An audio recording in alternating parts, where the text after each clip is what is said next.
Students, we will start today Lucknowi Andaz, that is written by Yashpal, who born in 1903 and died in 1976. His birth palace was Firozpur Chhawani, that is in Punjab.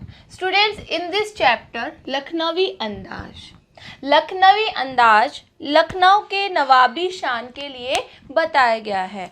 In this chapter उस सामंती वर्ग के प्रति कटाक्ष किया गया है और उसके प्रति कहा गया है कि जो बनावटी जीवन शैली होती है, एक बनावटीपन होता है लाइफ में, उससे हम जिंदगी कैसे जी सकते हैं. इसी पर कटाक्ष दिया गया है कि लोग महज दिखावे के लिए किस अंदाज में अपनी ज़िंदगी अपने गुजर बसर चला सकते हैं. Students, in this chapter we will see many things कि लोग दिखावा, महज दिखावे मात्र के लिए क्या कर सकते हैं. नाउ चैप्टर मुफस्सिल की पैसेंजर ट्रेन चल पड़ने की उतावली में फुकार रही थी. मुफस्सिल बोलते हैं केंद्रस्थ नगर को. नगर मीन्स उस मेन शहर के बीच में उसकी जो पैसेंजर ट्रेन होती है और केंद्रस्थ नगर के इर्द गिर्द वाले स्थान को बोलेंगे मुफस्सिल. इर्द गिर्द आस पास वाला स्थान. यात्री ट्रेन पैसेंजर यात्री ले जाने के लिए फुकार रही थी, हॉर्न बजा रही थी, उसका सायरन बज रहा था. आराम से सेकंड क्लास में जाने के लिए दाम अधिक लगते हैं. कि जो थर्ड क्लास का टिकट होता है वो तो कैसे भी मिल जाता है, लेकिन यदि आप आराम से जाना चाहते हो तो उसके लिए दाम मीन्स जो पैसे होते हैं वो अधिक लगते हैं. दूर तो जाना नहीं था. भीड़ से बचकर एकांत में नई कहानी के संबंध में सोच सकने और खिड़की से प्राकृतिक दृश्य देख सकने के लिए टिकट सेकंड क्लास का ही ले लिया. यहाँ कहते हैं कि अब आराम से जाने के लिए लेखक क्या कहते हैं कि मुझे आराम से जाना था और मैं प्राकृतिक दृश्य देख सकूं. प्राकृतिक दृश्य देख सकूं. दृश्य नई कहानी के बारे में सोच सकूं. कहानी के बारे में सोच सकूं और आराम से बैठ सकूं. आराम से बैठ सकूं. इनके लिए और भीड़ से बचकर जा सकूं. भीड़ से बच सकूं. तो इन सब चीज़ों को सोचकर मैंने किसका क्या लिया, मैंने सेकंड क्लास का टिकट ले लिया. Who is telling? यशपाल. गाड़ी छूट रही थी. सेकंड क्लास के एक छोटे डिब्बे को खाली समझकर जरा दौड़कर उसमें चढ़ गए. कि सेकंड क्लास के डिब्बे को खाली समझा और दौड़कर उसमें चढ़ गए. अनुमान के प्रतिकूल डिब्बा निर्जन नहीं था. अनुमान था कि डिब्बा निर्जन, निर प्लस जन, निर्जन, इन निर्जन, निर इट्स अ प्रीफिक्स और जन यहाँ पे है मूल धातु, मूल शब्द. जन मीन्स लोग, निर मीन्स बिना.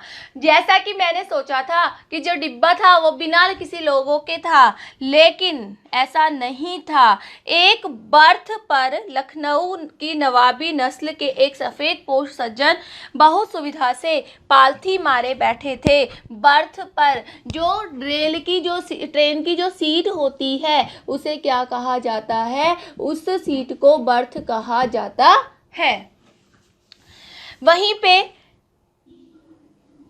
वो सज्जन बैठे थे. कैसे? लखनवी मीन्स लखनऊ के जैसे, लखनऊ की नवाबी नस्ल के सफ़ेद पोश सज्जन बैठे थे. सज्जन भद्र व्यक्ति. अब वहाँ पे क्या था कि वहाँ पे कैसे बैठे थे? पालथी मारकर बैठे थे. पालथी मारकर बैठने वाले सज्जन वही थे. सामने दो ताजे चिकने खीरे तौलिए पर रखे थे. उनके सामने क्या रखे थे? चिकने खीरे. कितने खीरे रखे थे? 2 खीरे रखे थे, 2 खीरे उनके सामने ही रखे थे।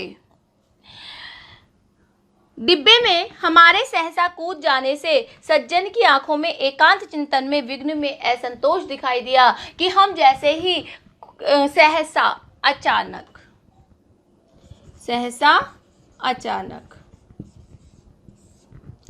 कि अचानक ही जैसे ही हम उस डिब्बे में गए, हम कौन है यहाँ पे?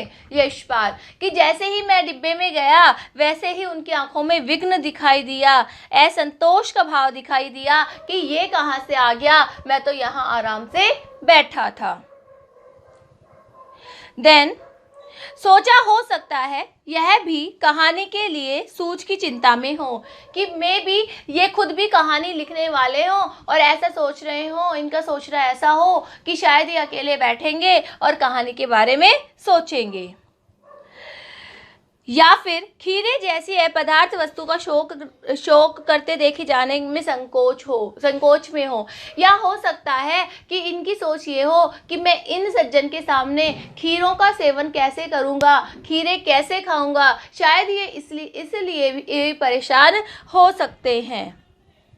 नवाब साहब ने संगति के लिए उत्साह नहीं दिखाया कि अब एक और व्यक्ति आ चुका था, तो उसके लिए उन्होंने बिल्कुल भी उत्साह नहीं दिखाया। किसके लिए? संगति के लिए, कि एक और आदमी आ चुका है, अच्छा सफ़र कटेगा। लेकिन नवाब साहब ने जो पहले से ही वहाँ पे विराजे हुए थे, उन्होंने कोई उत्साह नहीं दिखाया।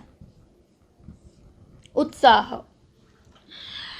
नाउ हमने भी उनके सामने की बर्थ पर बैठकर आत्मसम्मान में आंखें चुरा ली, कि हमारी भी कोई सेल्फ रिस्पेक्ट नाम की चीज़ थी, तो हमने भी क्या किया, हमने भी उनसे बात नहीं की और उनके सामने की सीट पर बैठकर हमारे आत्मसम्मान में हमने भी आंखें चुरा ली, मीन्स उनकी तरफ देखा ही नहीं। आफ्टर ठाली बैठे कल्पना करते रहने की पुरानी आदत है। जो कवि या लेखक होते हैं वो ठाली बैठे कल्पनाएं करते रहते हैं, इमेजिनेशन चलती रहती है उनके माइंड में कि हाँ ऐसे क्या हो रहा होगा, ऐसे क्या रहता होगा। कहते हैं ना, जो कवि होता है जहाँ न पहुँचे रवि वहाँ पहुँचे कवि, कि कवि और लेखक तो वहाँ पहुँच जाते हैं जहाँ पे सूर्य की किरणें भी नहीं पहुँच पाती हैं। मीन्स जो उनकी इमेजिनेशन होती है वो काफ़ी हद तक बहुत लंबी चौड़ी इमेजिनेशन कर सकते हैं, बहुत लंबा सोच सकते हैं।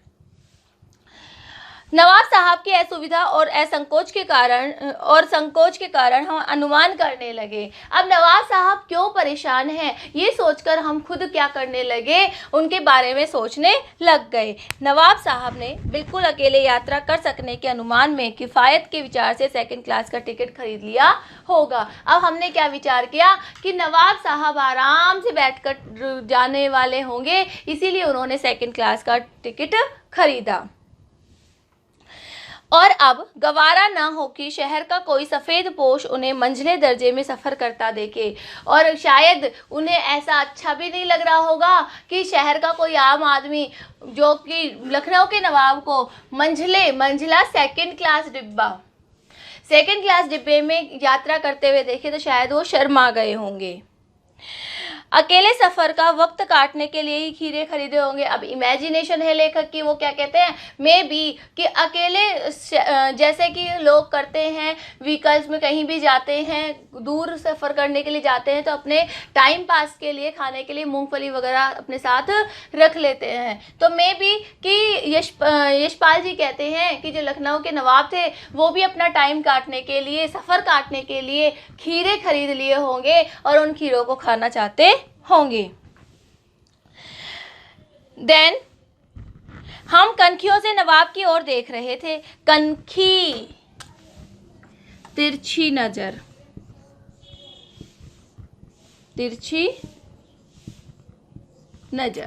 हम कनखियों से नवाब साहब की ओर देख रहे थे, तिरछी नजर से देख रहे थे। देन नवाब साहब कुछ देर गाड़ी की खिड़की से बाहर देखकर स्थिति का गौर फरमा रहे थे। ओ, नवाब साहब ने सहसा हमें संबोधन किया। अब नवाब साहब सहसा अचानक से कहते हैं ओ, अरे। क्यों कहते हैं? और कहते हैं आदाब अर्ज। आदाब अर्ज एक अभिवादन करने का तरीका है जो कि मुस्लिम संप्रदाय के लोग करते हैं, या फिर आदाब अर्ज एक अभिवादन के लिए संबोधन माना जाता है, जिसमें कह देते हैं आदाब अर्ज। जनाब खीरे खाने का शौक फरमाएंगे। लेखक को कहते हैं कि जनाब आप खीरा खाएंगे क्या, खीरे खाने का शौक फरमाएंगे। नवाब साहब का सहसा भाव परिवर्तन, अच्छा नहीं लगा कि कैसा आदमी है कि शायद खुद को खाना होगा इसीलिए हमें भी शेयर करने को कह रहा है, तो ये चीज़ हमें अच्छी नहीं लगी। और भांप लिया, हमने महसूस कर लिया कि आप शराफत का गुमान बनाए रखने के लिए हमें भी मामूली लोगों की हरकतों में लथेड़ लेना चाहते हैं। शराफत का गुमान कि आप खुद खीरा खाना चाहते हैं और उस खीरे को हमें ऑफ़र कर रहे हैं, और आपको लगता है कि मामूली लोगों की तरह हम भी हाँ कर देंगे और आप भी खीरा खा लेंगे और एक पीस हम भी ले लेंगे, लेकिन हम ऐसे नहीं हैं। जवाब दिया, शुक्रिया, किबला शौक फरमाएं, किबला शौक फरमाएं, कृपया आप ही शौक फरमाएं। किबला, इट्स अ उर्दू वर्ड। किबला शौक फरमाएं। किबला शौक फरमाएं, किबला मीन्स कृपया, कि कृपया आप ही खाएं, खीरा हमें नहीं खाना है, आप ही खाएं, क्योंकि हम उनकी बातों में नहीं आने वाले थे। कि अचानक से इतना भाव परिवर्तन कैसे हो सकता है। नवाब साहब ने फिर एक पल खिड़की से बाहर देखकर गौर किया और दृढ़ निश्चय से खीरों को नीचे रखा, तौलिया झाड़कर सामने बिछा लिया। ना हेयर वो खीरा कैसे खाता है उसके ढंग को बताया गया है। So all of you will listen proper, because question हमेशा बनता है कि जो खीरे खाने की जो प्रक्रिया थी वो उन्होंने नवाब साहब ने कैसे की। सबसे पहले कितने खीरे थे? 2 खीरे थे। कैसे थे? ताजे चिकने खीरे थे। कहाँ रखे थे? तौलिए पर रखे थे। तो तौलिया झाड़कर सामने बिछा लिया। सीट के नीचे से लोटा उठाकर दोनों खीरों को खिड़की से बाहर धोया। सो हेयर लोटा उठाकर धोया था। So but we can't write कि उन्होंने गिलास लिया या जग लिया फिर उससे उन खीरों को धो लिया। We will write same what कि लोटा निकाला, कहाँ से निकाला? सीट के नीचे से, और उसे खिड़की के बाहर धो लिया और तौलिए से पोंछ लिया। जेब से चाकू निकाला। चाकू कहाँ से निकाला?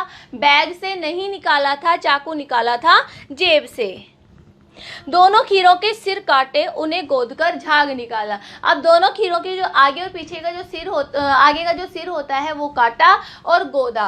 गोदना मीन्स रब करना। खीरा कहते हैं कि हल्का सा कड़वापन होता है और उसे जब हम रब करते हैं दोनों हिस्सों को तो हल्का सा झाग निकलता है। उसके बाद में उसको वॉश कर लेते हैं तो वो कड़वापन निकल जाता है। गोद कर, रब करके, रगड़ करके। फिर खीरों को बहुत एहतियात सावधानी से,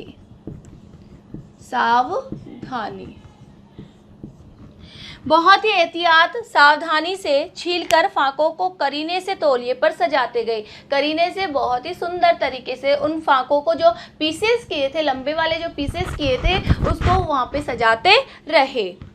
लखनऊ स्टेशन पर खीरा बेचने वाले खीरे का इस्तेमाल का तरीका जानते हैं कि जो लखनऊ स्टेशन नवाबों का शहर है, वहाँ पे जो खीरे बेचने वाले हैं वो अच्छे से जानते हैं कि खीरे कैसे खाए जाते हैं। ग्राहक के लिए जीरा मिला नमक और पिसी हुई लाल मिर्च की पुड़िया भी हाजिर कर देते हैं। जैसे मसाला लगा के खाना हो तो जो सैलड बेचने वाले होते हैं वो जीरा भुना हुआ जीरा, नमक और मिर्च की पुड़िया भी दे देते हैं। अब नवाब साहब ने बहुत करीने से खीरे की फांकों पर जीरा मिला नमक और लाल मिर्च की सुर्खी बुरक दी, सुर्खी चुटकी छिड़क दी। उनकी प्रत्येक भाव भंगिमा और जबड़ों के स्फुरण से स्पष्ट था। उस प्रक्रिया में उनका मुख खीरे के रसास्वादन की कल्पना से प्लावित हो रहा था। भाव भंगिमा, एक्सप्रेशंस। अब इस टाइम में जो उनके एक्सप्रेशंस थे उनसे बिल्कुल पता चल रहा था कि नवाब साहब उन खीरों को कैसे खाना चाहते हैं, क्योंकि जो उन खीरों को सजाने में ही जो उनके मुंह में पानी आ रहा था उससे उनका पूरा मुंह भर चुका था। हम कनखियों से देखकर सोच रहे थे मियाँ रईस बनते हैं, कनखी से तिरछी नज़र से। लेखक वही बैठे बैठे तिरछी नज़रों से देख रहे थे कि जो मियाँ हैं, जो नवाब साहब हैं, रईस बनते हैं कि ज़्यादा ही अमीर आदमी बनते हैं। लेकिन लोगों की नज़रों से बच सकने के ख्याल में अपनी असलियत पर उतर आए हैं कि जो खीरा देखते ही जिसके मुंह में पानी आ जाए वो काहे का रईस। नवाब साहब ने फिर एक बार हमारी ओर देख लिया और कहा, वल्लाह शौक कीजिए, लखनऊ का बालम खीरा है। कि जो लखनऊ का मेन हीरो है वो खीरा है। तो किबला शौक फरमाइए कि अर्ज है, रिक्वेस्ट है कि हाँ आप भी खीरा खाइए।